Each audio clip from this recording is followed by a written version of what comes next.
सर्वांग coaching centre में आप सभी का हार्दिक अभिनंदन है। और मैं विकास सिंह आज हम एक नई कक्षा प्रारंभ करने जा रहे हैं जो फर्स्ट ग्रेड की हैं, जो जिसमें फर्स्ट ग्रेड में जो गणित का सिलेबस दिया गया है उस सिलेबस के आधार पर हम गणित की कक्षाएं प्रारंभ करने जा रहे हैं। तो हम देखते हैं फर्स्ट ग्रेड के सिलेबस में गणित विषय के जो टॉपिक्स दिए गए हैं वे टॉपिक्स आपके निम्न हैं। सबसे पहला प्राकृत एवं पूर्ण संख्याएं, ये आपका पहला टॉपिक है, प्राकृत एवं पूर्ण संख्याएं। तथा दूसरा जो टॉपिक है वह है परिमेय एवं अपरिमेय संख्याएं।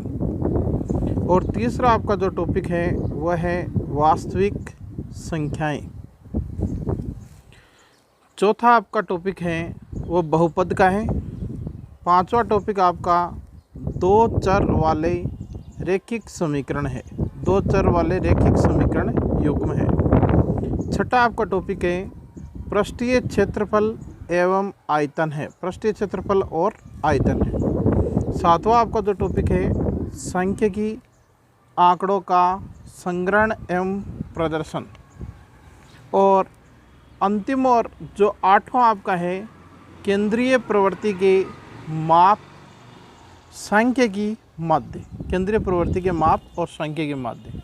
तो ये 8 टॉपिक आपके फर्स्ट ग्रेड के सिलेबस में आपको दे रखे हैं। इन सभी को हम क्रमबद्ध रूप से अध्ययन करेंगे इन सभी का। तो आज हमारी जो पहली कक्षा है इसलिए हम इसमें पहला टॉपिक लेते हैं प्राकृत एवं पूर्ण संख्याएं। तो हमारा जो पहला टॉपिक है प्राकृत एवं पूर्ण संख्याएं, प्राकृत एवं पूर्ण संख्याएं, प्राकृत और पूर्ण संख्याएं। तो हम सबसे पहले इसमें प्राकृत और पूर्ण संख्या 2 दे रखी है, इन दोनों में से एक लेते हैं प्राकृत संख्या। अब प्राकृत संख्या हमारी है प्राकृत संख्या जिन वस्तुओं की गिनती करने के लिए 1, 2, 3, 4, 5 आदि संख्याओं का प्रयोग करते हैं, इन संख्याओं को प्राकृत संख्या कहते हैं। इन संख्याओं को हम क्या कहेंगे? प्राकृत संख्या कहेंगे। इन संख्याओं को हम प्राकृत संख्या कहते हैं। ये प्राकृत संख्या किसे कहते हैं? इसके लिए हम बता सकते हैं कि जिन वस्तुओं की गिनती करने के लिए 1, 2, 3, 4, 5 आदि संख्याओं का जो प्रयोग हम करते हैं उन्हीं संख्याओं को हम प्राकृत संख्या कहते हैं। तो प्राकृत संख्याओं की विशेषता क्या होती है? प्राकृत संख्याओं की विशेषता कि ये प्राकृत संख्या है, इसकी क्या विशेषता है प्राकृत संख्या की? कि सबसे छोटी प्राकृत संख्या 1 होती है। आपको ये ध्यान होना चाहिए, ये ध्यान में रखना कि प्राकृत संख्या सबसे छोटी प्राकृत संख्या कौन सी होती है? 1 होती है। फिर किसी प्राकृत संख्या में 1 जोड़ने पर अगली प्राकृत संख्या प्राप्त होती है। किसी भी हम प्राकृत संख्या में यदि 1 जोड़ देंगे तो हमें अगली प्राकृत संख्या प्राप्त हो जाएगी। जैसे 25 है, 25 में हमने 1 जोड़ दिया तो हमारे अगली प्राकृत संख्या क्या हो जाएगी? 26। इस प्रकार से अगले हमारी विशेषता है किसी प्राकृत संख्या में 1 घटाने पर उसकी पिछली प्राकृत संख्या प्राप्त होती है। यदि हम किसी प्राकृत संख्या में से 1 घटा देंगे तो उसके पीछे की प्राकृत संख्या हमें प्राप्त हो जाएगी। जैसे 20 है, 20 में से 1 को हमने घटा दिया तो हमें 19 प्राप्त हो गई पीछे वाली प्राकृत संख्या। इसी प्रकार से अगली जो विशेषता है हमारी वह विशेषता है कि चौथी विशेषता हमारी प्राकृत संख्याएं क्या होती है? अनंत होती है। इसका कोई अंत नहीं होता, अनंत तक चलती है ये प्राकृत संख्या। इसलिए प्राकृत संख्या की ये भी एक विशेषता है कि प्राकृत संख्या अनंत होती है।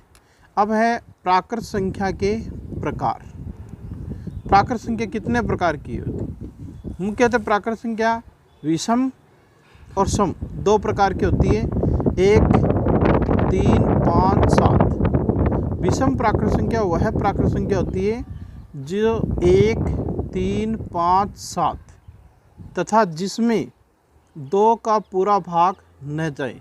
यदि 2 का पूरा भाग नहीं जाता है वह प्राकृत संख्या विषम प्राकृत संख्या होती है। इसी प्रकार से सम प्राकृत संख्या 2, 4, 6, 8 वह प्राकृत संख्या जिसमें 2 का पूरा भाग जाए वह विषम प्राकृत संख्या होती है। नहीं, सम प्राकृत संख्या होती, सॉरी, सम प्राकृत संख्या 2, 4, 6, 8 जिसमें 2 का पूरा भाग चला जाए वह सम प्राकृत संख्या होती है। अब प्राकृत संख्या के अन्य भेद भी है। जैसे प्राकृत संख्या एक तो अभाज्य होती है, एक संयुक्त होती है। अभाज्य और संयुक्त।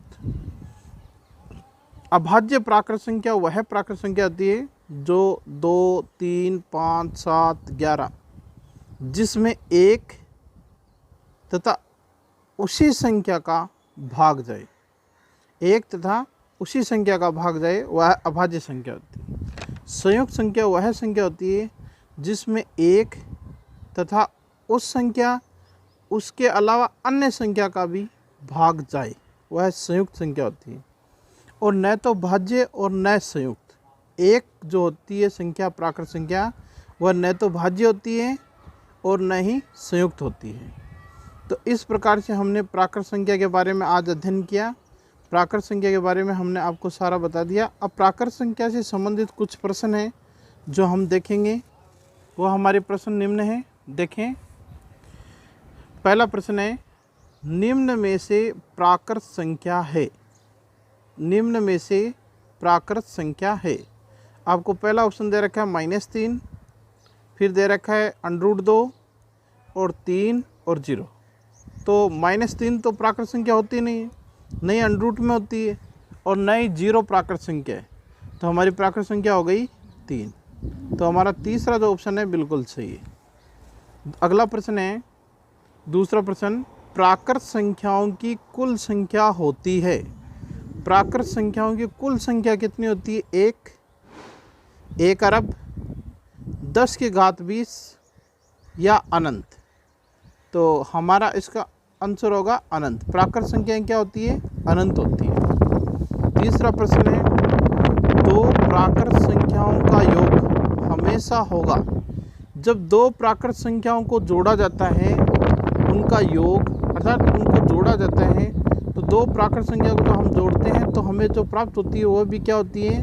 कौन सी संख्या होती है? प्राकृत संख्या होती है। अतः यहाँ देखो पहला ऑप्शन दे रखा है, एक प्राकृत संख्या, एक ऋणात्मक संख्या, एक अपरिमेय संख्या, एक अवास्तविक संख्या। तो हमारा पहला ऑप्शन सही होगा, एक प्राकृत संख्या। अगला चौथा प्रश्न आपका है। चौथा प्रश्न देखिएगा, सबसे छोटी प्राकृत संख्या है। सबसे छोटी, तो सबसे छोटी प्राकृत संख्या हमारी क्या होगी? 0, 100, 1 या 15। इन चारों ऑप्शन में से कौन सा सही होगा? 1। हमारी सबसे छोटी प्राकृत संख्या क्या होगी? 1, क्योंकि 0 प्राकृत संख्या नहीं है। अगला और पांचवा प्रश्न है, संख्या 2, 4, 2, 3, 7, 5 में 3 का स्थानीय मान होगा। 3 का स्थानीय मान होगा। तो 3 का स्थानीय मान देखो, पहला ऑप्शन दे रखा 3, दूसरा ऑप्शन दे रखा 100, तीसरा ऑप्शन दे रखा 375, चौथा ऑप्शन दे रखा है 300। तो यहाँ हमारा चौथा ऑप्शन सही होगा 300। तो भाई